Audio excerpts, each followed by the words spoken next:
Hi hello welcome to జాటివి health channel. ఆరోగ్యానికి బరువు తగ్గడానికి చాలామంది ఇప్పుడు సలాడ్స్ని ఆశ్రయిస్తున్నారు. పండ్లతోనే కాదు, వివిధ రకాల ఆకుకూరలు, కూరగాయలను ఈ రూపంలోనే తీసుకుంటున్నారు. పచ్చిగానే తింటూ ఎన్నో అనారోగ్య సమస్యలకు చెక్ పెడుతున్నారు. సలాడ్ తయారీలో రకరకాల పండ్లు, కూరగాయలను ఉపయోగిస్తున్నాం.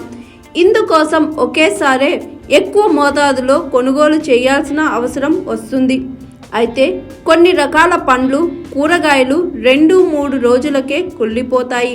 మరి ఆరోగ్యానికి భరోసా ఇచ్చే సలాడ్స్ తాజాగా ఉండాలి అంటే కొన్ని చిట్కాలు పాటించాల్సిందే.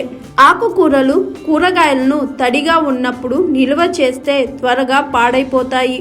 అందుకోసం వాటిని శుభ్రంగా కడిగి తర్వాత పొడిగా ఉండేలా టవల్తో బాగా తుడుచుకోవాలి. డ్రై పేపర్లో చుట్టి ఎయిర్ టైట్ కంటైనర్లో స్టోర్ చేసుకోవాలి. కొంతమంది తీరిక దొరికినప్పుడే పండ్లు, కూరగాయలన్నిటినీ కట్ చేసి ఫ్రిడ్జ్లో పెట్టేసుకుంటారు. దీనివల్ల ఆస్కీకరణ చెంది ముక్కలు రంగు మారుతాయి. ఇలా కాకుండా ఉండాలంటే వాటిని గాలి చొరబడని కంటైనర్లో ఉంచి ఫ్రిడ్జ్లో పెట్టాలి. యాపిల్, అవకాడో, అరటి లాంటి పండ్లు ముక్కలను వేరువేరుగా నిల్వ చేసుకోవాలి. ఎందుకంటే ఇవి ఇథిలీన్ గ్యాస్ను ఉత్పత్తి చేస్తాయి. అది అనారోగ్యాన్ని కలిగిస్తుంది.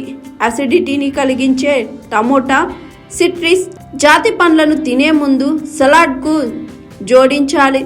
ద్రాక్ష, బత్తాయి, ఆరెంజ్ లాంటివి చేర్చిన తరువాత తినడం ఆలస్యమైతే సలాడ్ చేదుగా మారుతుంది.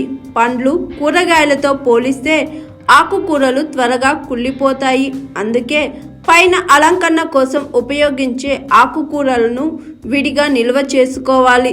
సర్వ్ చేయడానికి సిద్ధంగా ఉన్నప్పుడే డ్రెస్సింగ్ చేయడం మంచిది. హాయ్ ఎవ్రీవన్, నేను మీ Pavani. Please like, share and subscribe GRTV. Hi, I'm Jyoti Singh. Please like and subscribe GRTV channel.